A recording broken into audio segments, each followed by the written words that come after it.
안녕하세요. 지금 이 사람 임수민입니다.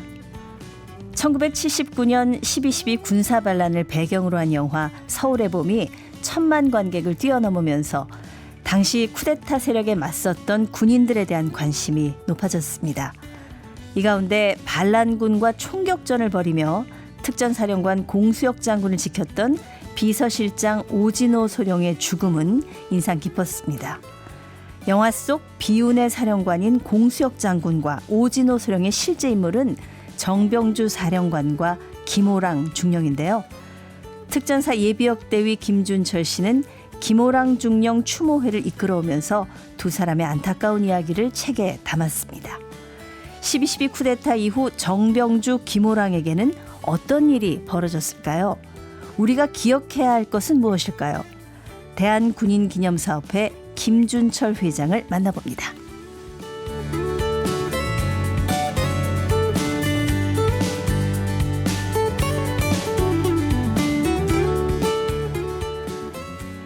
네, 대한군인기념사업회 김준철 회장 나오셨습니다. 안녕하세요. 네, 안녕하세요. 네, 그 특전사 출신이시라고 들었습니다. 네, 특전사 출신입니다. 네, 이 김호랑 중령의 이제 후배신 거죠? 그렇죠. 네.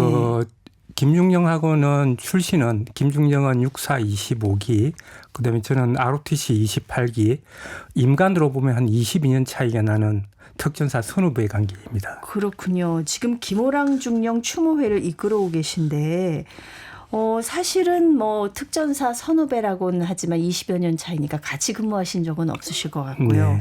네. 어떻게 이 추모회를 만들게 되셨는지요?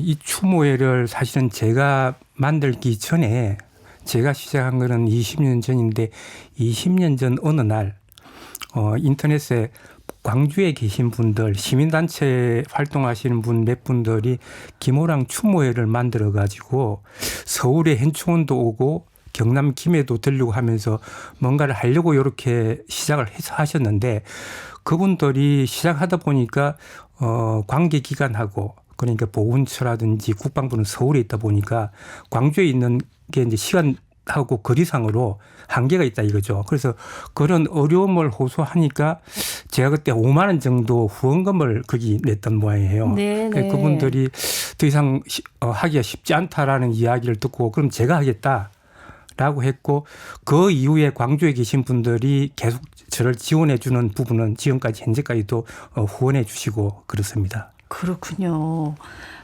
그렇게 해서 만들어진 이 김호랑 중령 추모회에서는 그동안 어떤 활동을 해왔습니까? 사실은 활동이 1단계, 2단계 굳이 이렇게 나누자 그러면 그런데 20년 전 시작할 때는 6월 6일 하고 12월 12일 날 현충일 그다음에 12.12가 있던 그날 추모회를 하는 게 사실은 저희들이 할 수 있는 퍼포먼스였습니다. 네네. 그런데 그러다가 10년 전에 이 평전을 만들면서 평전의 용도가 사실은 그 국회에 있는 그 김호랑 중령 명예 회복 촉구 결의안을 통과하는 수단으로 삼으려고 그랬거든요. 그 평전이 나오고 10년 전에 했던 평전이 나오고 그때부터 많은 게 바뀌었습니다. 예. 원래 김호랑 중령의 명예회복을 위해서 평전을 만드시게 되셨군요. 그 전에 지금 보니까 이제 그동안 현충일이라든가 12.12에 참배를 하는 것으로 활동을 시작했다고 하셨는데 그 12.12 군사반란 당시에 숨진 군인이 모두 3분? 네. 지금 현충원에 묻혀 계시죠? 네, 맞습니다. 네. 특히 이 김호랑 중령이 끝까지 지키고자 했던 정병주 특전사령관 묘비에 비문이 없다는 얘기를 제가 들었는데 사실인가요? 사실입니다. 네네. 질문하셨듯이 김호랑 중령, 그다음에 정선엽 병장, 그다음에 박윤관 상병 이렇게 3분이 당일날 사망하셨고 또 정병주 장군은 1988년 겨울철에 집을 나가셔가지고 89년 초에 고향 장흥 유원지 쪽에서 사실은 목을 맨 걸로 이렇게 발견됐죠. 네. 그래서 그 이후에 그 현충원을 안장하면서 가족들은 강남희 씨라고 배우자가 지금 살아 계십니다. 배우자는 살아 계시고 아들하고 딸이 계신데 그때 제가 알기로는 일단은 입증되는 거는 그렇게 타살의 흔적은 없다라고 하시는데 배우자인 강남희 여사는 여전히 그때가 사실은 명예 회복이 그 본인들이 목소리가 들리고 목소리를 낼 수 있던 시기였다 보니까 이분이 이렇게 혼자서 자살할 분이 아니다라고 지금도 배우자는 그렇게 생각하고 계시는 걸로 알고 있습니다. 네. 사실 김호랑 중령에 대한 이야기는 그렇게 많이 알려지지는 않았는데 이번에 영화 서울의 봄으로 많이 알려지면서 지난해 12월 10일 추도식은 굉장히 좀 특별하지 않았을까 이런 생각이 드는데요. 네. 과거에 12월이 되면 그렇게 번잡하지는 않았지만도 그 신문사나 언론사에서 주기적으로 이렇게 찾아오고 인터뷰를 했던 부분이 있습니다.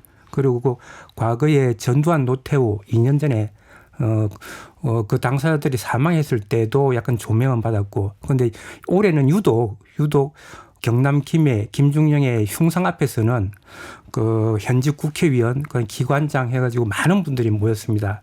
그리고 당일날 같은 시간대 서울 현충원, 이 세 분이 묻혀 있는 서울 현충원에서도 많은 분들이 참여해 주셨고, 지금도 참여해 주시는 분들이 많은데 특히 연령대가 어린 중학생들이라든지 여성분들이 네. 또 많이 와가지고 묘비를 둘러보고 가고 가신다 그러더라고요. 네. 사실 영화에서 비중이 아주 크진 않았는데 또 요즘 인기 있는 정혜인 배우가 연기를 네네. 하면서 굉장히 또 눈길을 많이 모으기도 했던 것 같습니다. 어떻게 그 추모 사업회를 하는 입장에서는 영화 덕을 좀 많이 보셨겠어요.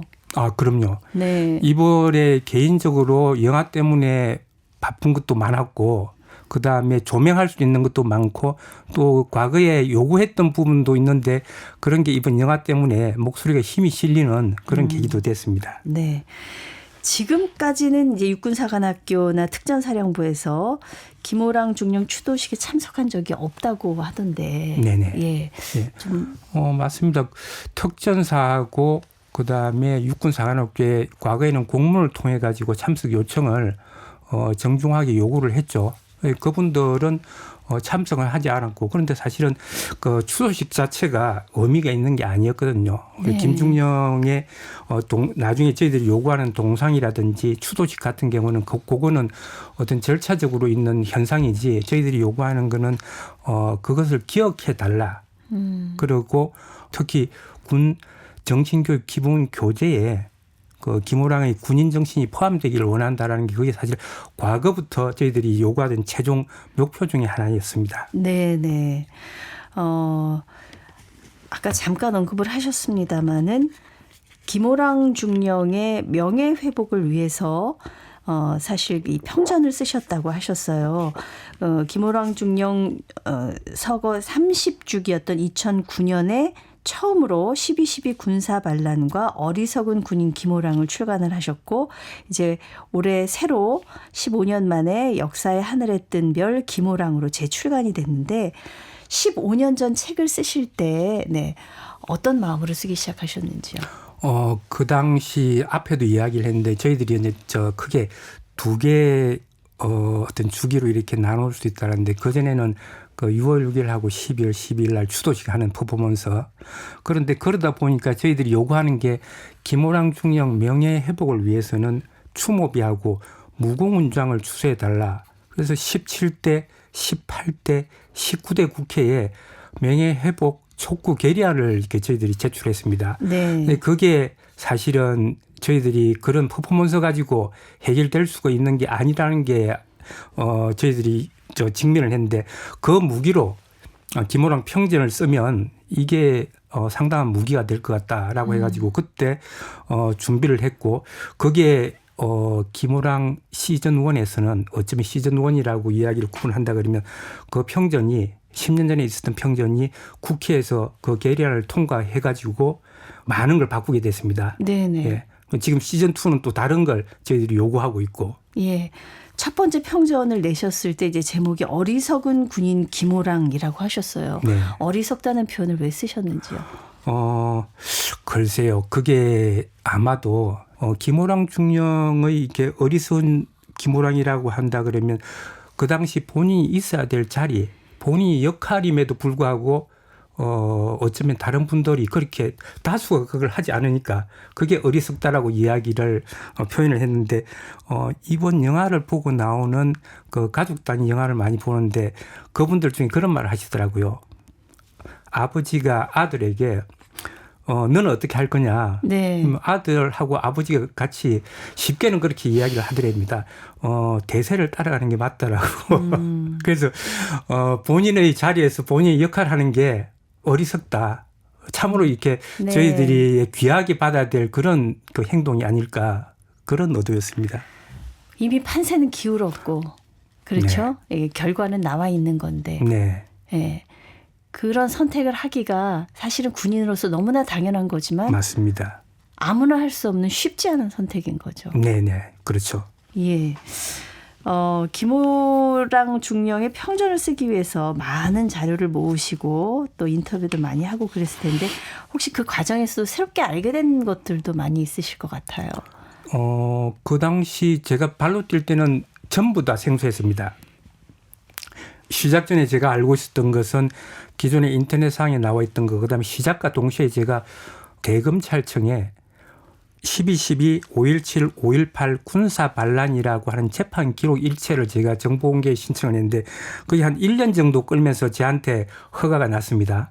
제 직전에는 5.18 단체에서 정보공개를 신청해서 오케이가 났고 그다음에 제가 신청을 해가지고 오케이가 났는데 그 자료가 사실은 이제 시작하는 기본 자료가 됐고요. 그걸 가지고 그때 당사자들을 찾아다니고 김호랑의 어린 시절, 김호랑의 그 학생 때, 김호랑의 생도 때, 그다음에 김호랑의 군인 때 이런 분들을 찾아다니는데 이게 사실은 제가 공인이 아니다 보니까 그분들이 그렇게 무게 있게 대해주지도 않았고 그다음에 제일 아쉬운 거는 장태환 장군을 제가 꼭 만나고 싶습니다. 네. 그래서 저한테 연락이 오기로는 저한테 만나지를 않겠다. 책에도 언급이 되어 있는데 장 장군께서 본인이 개인적으로 구테타 관련한 어떤 매뉴얼을 이렇게 본인이 준비 중에 있다라고 이야기하시면서 그러다가 2달 후에 장 장군에게 사망 소식을 제가 듣게 되었습니다. 네. 장태환 장군은 그 12.12에서 그때 어떤 역할을 하셨었죠? 이번 영화에서 제일 그 비중 있는 역할. 네.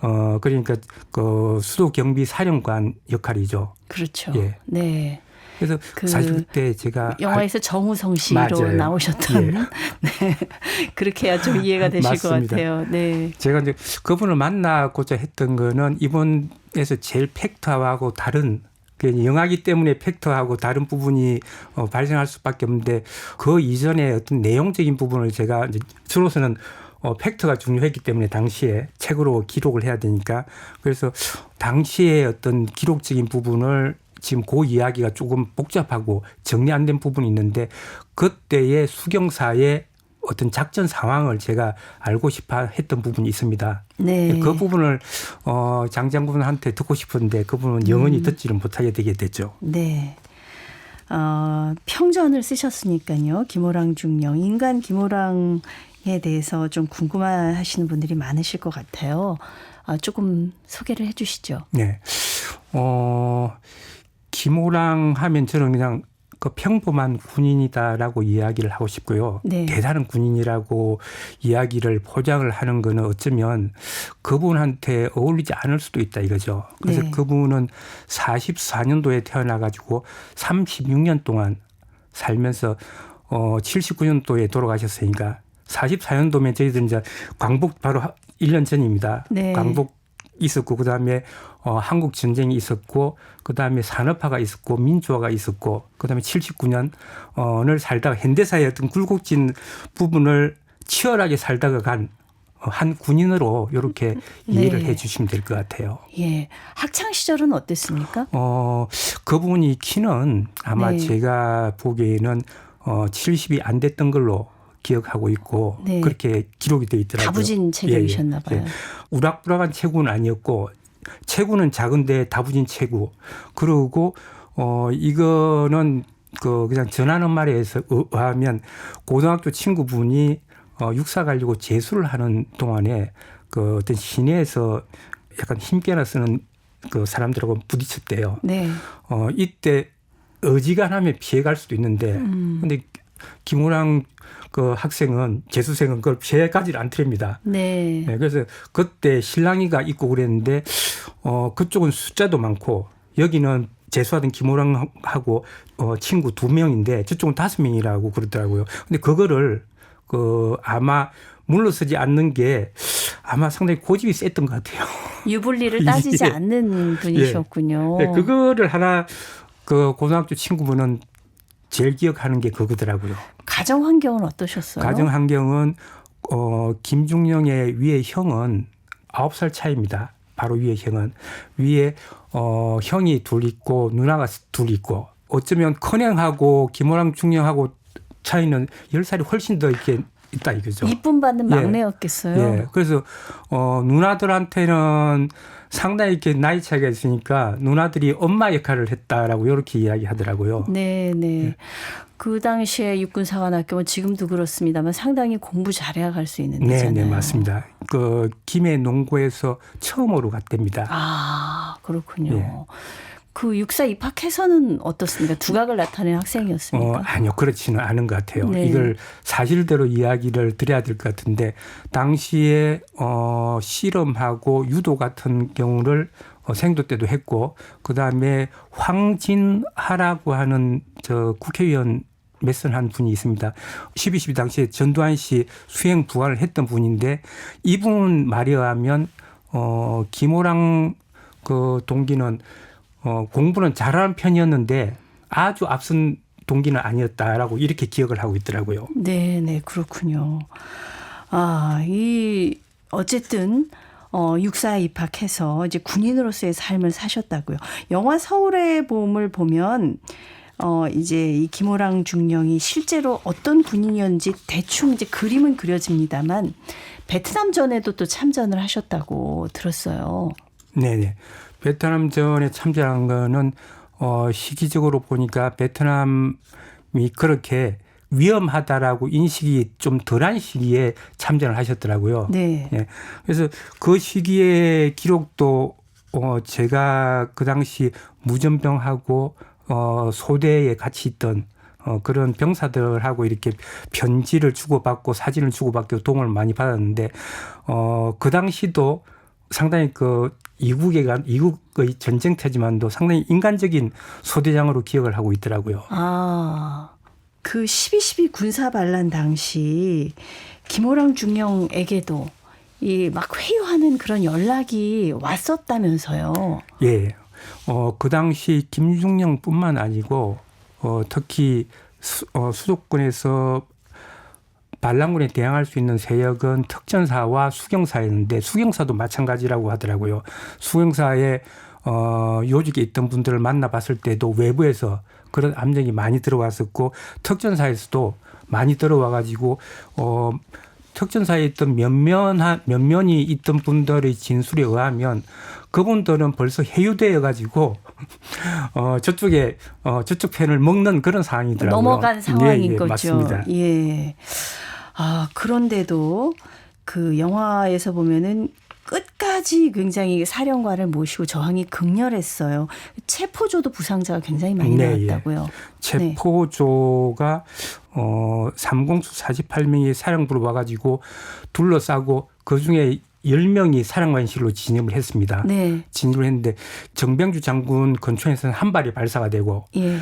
김호랑 중령은 콜트 근총은 8발이 들어갑니다. 8발 실탄? 예. 근데 한 발이 남았죠. 한 발이 남았는데 발사된 거는 7발로 추정이 되고 그런데 콜트가 권총이 꽤 큽니다. 네. 크고 한 방을 쏘면 반동이 심해가지고 한 발, 두 발을 연속해서 쏴기 쉽지 않은데 그 7발을 쐈다라는 건 상당 기간 교전이 있었다라고 보여지고 상대방은 3명이 중상이고 그 중에 한 분은 척추를 다쳐서 지금도 하지마비 상태로 생존해 계신 걸로 알고 있습니다. 그분도 또 무슨 죄입니까? 그러게요. 사실. 예, 맞습니다. 예. 그분들한테는 죄가 없거든요.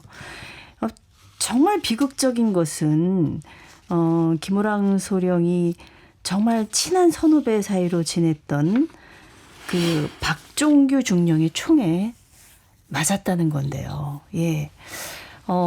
참 비극적인 순간 아닙니까? 네, 예, 네. 맞습니다. 박종규 중령은 김호랑 중령이 특전사에 오기 전에 그 당시는 육군대학에 갔다가 특전사에 왔는데 육군대학 가기 전에 3공사에 또 같이 근무를 했던 분입니다. 그래서 누구보다도 잘 알고 친했던 분인데 누구는 한쪽 편에 다른 편에 있었고 누구는 이쪽 편에 있었던 그런 운명인 거였죠. 네. 이 박종규 중령도 말년에 좀 많이 힘드셨다고 들었는데요. 예. 그분은 50몇 사단의 동원사단이 하나 있는데 거기 사단장을 하시다가 김영삼 정부 때 그 역사 바로 세우기 재판 과정에서 사단장을 보입해직 당하고 그다음에 제가 알기로는 그분이 호소한 거는 재정적인 호소를 많이 했습니다. 연금이 박탈되다 보니까 자기 배우자가 동대문 시장에서 그 물건을 팔고 하는 이런 상황도 있었다고 그러더라고요. 그래서 고향에 있는 선산이 팔려가지고 지금은 좀 낫다. 그러나 그 식도암 때문에 말도 하기 힘들고 화장실 가기도 힘들다라고 이야기를 하셨고 본인이 그 선택한 거를 우리 김중령과 김호랑 중령하고 우리 측에 사죄는 하지만도 그 사죄가 제가 느끼기에는 사죄라기보다는 상당히 어쩔 수 없는 안타까움 같은 그런 느낌으로 제가 전달을 받았습니다. 12.12에 대한 언급은 하셨습니까? 네, 했죠. 예. 뭐라고 하셨습니까? 그분이 이야기할 때는 본인도 넓게는 보지 못했다. 자기가 2층에 올라가고 사령관실 진입할 때 그때 이게 구태타다 아니다라는 걸 생각할 수 겨를이 없었다는 거죠. 그래서 문을 열려고 할 때도 그 한두 가지 생각이 아니고 열어야 되는지 말아야 되는지 이게 심지어는 돌아가야 되는지 이런 문제까지도 본인은 그 고민이 많았다고 하더라고요. 네, 참 가슴 아픈 역사입니다. 그 김호랑 중령 끝까지 군인 정신을 버리지 않았지만 사실 이 본인만 돌아가신 거 아니라 가족들도 굉장히 좀 비극적인 일을 맞았다고 들었습니다. 네, 이제 부친은 김중령이 죽기 전에 77년도에 돌아가셨고 모친은 사실은 12.12가 있기 전에 1년 전에 치매가 있어가지고 김중령이 죽고 나서도 어머님은 죽은지를 모르고 그러다가 2년 후에 돌아가셨죠. 네. 제일 안타까운 거는 배경옥 여사, 배우자인 배경옥 여사가 제일 안타깝죠. 그분은 명예를 회복하려고 배우자의 명예를 회복하려고 10년 정도 지난 1990년에 소령에서 중령으로 추수해달라라고 요구를 해가지고 그게 우연하게 국가에서 그걸 수용해 줬어요. 네. 알고 보니까 수용해 줘야 될 이유가 있더라고요. 당시 그 배우자가 전두환, 노태우, 최세창, 박종규를 상대로 민사소송을 제기한다라고 해가지고 언론에도 많이 나오고 하다 보니까 정권 차원에서 많이 그 부담을 느꼈던 것 같아요. 그래서 네. 수혜적인 차원에서 소령에서 중령으로 추수를 해주지 않았나. 그러다가 그 배우자가 91년도 6월 28일 날 사층 건물에서 이제 추락사를 하게 되죠. 네, 네. 여러 가지 불행들이 많이 겹쳤습니다. 이게 뭐 어떤 우연인지 아닌지는 잘 모르겠습니다만 소령에서 이제 중령으로 명예 회복이 그럼 다 이루어졌다고 보십니까? 아닙니다. 그렇지는 않습니다. 제가 김중령의 사실은 흉상하고 저희들이 추모식이 그렇게 의미가 있다라고 이야기를 하지 않는데 김중령 그 정신 그 행동을 기념하기 위해서는 군 정신교육 기본 교재에 군인 정신 부분에 김중령의 군인 정신이 들어가야 된다 이거죠. 예, 그래서 방편으로 동상 같은 경우는 그를 기억하고 기리기 위해 가지고 저희들이 요구를 하는 건데 여전히 특전사하고 육사에서는 동상을 세워주지는 않고 있습니다. 네. 훈장은 받으셨고 사실 전사자로 인정도 받으셨죠. 네. 전사자는 작년 12월에 인정받았고 전사자라고 하면 훈장도 사실은 무공훈장으로 바뀌어야 되는데 그 부분도 지금 요구를 해야 될 상황이 있는 게 지금입니다. 네. 우리 김준철 회장님 입장에서는 아직도 좀 미진한 부분이 많이 있다 이렇게 보시는 것 같습니다. 이 정병주 당시 특전사령관은 자신을 위해서 총탄을 맞은 김호랑 중령에 대해서 평생 굉장히 힘든 마음이었지 않을까 네. 그런 생각이 드는데요. 배우자의 말에 의하면 그 사건 이후에 정장군하고 가족들은 백용 여사를 가족같이, 물론 백용 여사는 부산 영도에 있었고 그다음에 서울에 가는 올라오면 그렇게 가족같이 정장군 집에서 머물고 이렇게 하셨더라고요. 그래서 지금도 정장군의 가족들은 12월 12일 되면 그 꽃바구니를 지금 김호랑 중령 묘비 앞에 배치를 하고 있습니다. 네, 그렇군요. 사실 김호랑 중령 추모회가 있는지 모르는 분들도 많았을 텐데 이번 영화 서울의 봄으로 재조명되고 이제 많은 분들이 기억하실 것 같습니다. 김호랑 중령 추모회를 이끈 분으로 앞으로 어떤 활동을 계획하고 계시는지요? 지금 이분이 이 군인 정신이 다른 행태로라기보다는 저희들이 항구적으로 기억되게 하기 위해서는 지금 군정신교회에 포함되는 거 하고 그다음에 이때 사망했던 정선엽 병장, 박용관 상병하고 포함해가지고 그때 정선엽 병장이 하나 국방부를 지키다가 사망한 병장이 있습니다. 네. 이 세 분의 기념 조형물이 B2 벙커, 국방부 B2 벙커 앞에 세워지는 걸 조금 저희들이 요구를 하고 있거든요. 그래서 평전의 시즌2가 이게 상징적으로 50만 부 정도 나가면 금전적으로 중요한 게 아니고 50만 부 정도 나간다 그러면 국방부에서 무슨 시그널이 오지 않겠느냐.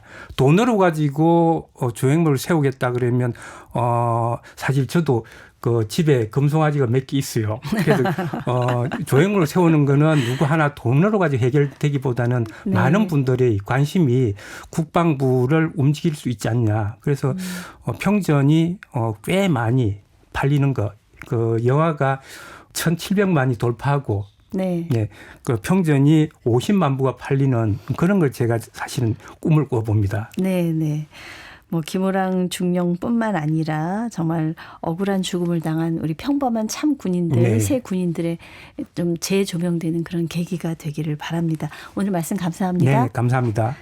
김호랑 중령 추모회를 이끌면서 그의 평전 역사의 하늘에 뜬 별 김호랑을 쓴 김준철 김호랑 추모사업회 사무총장이었습니다.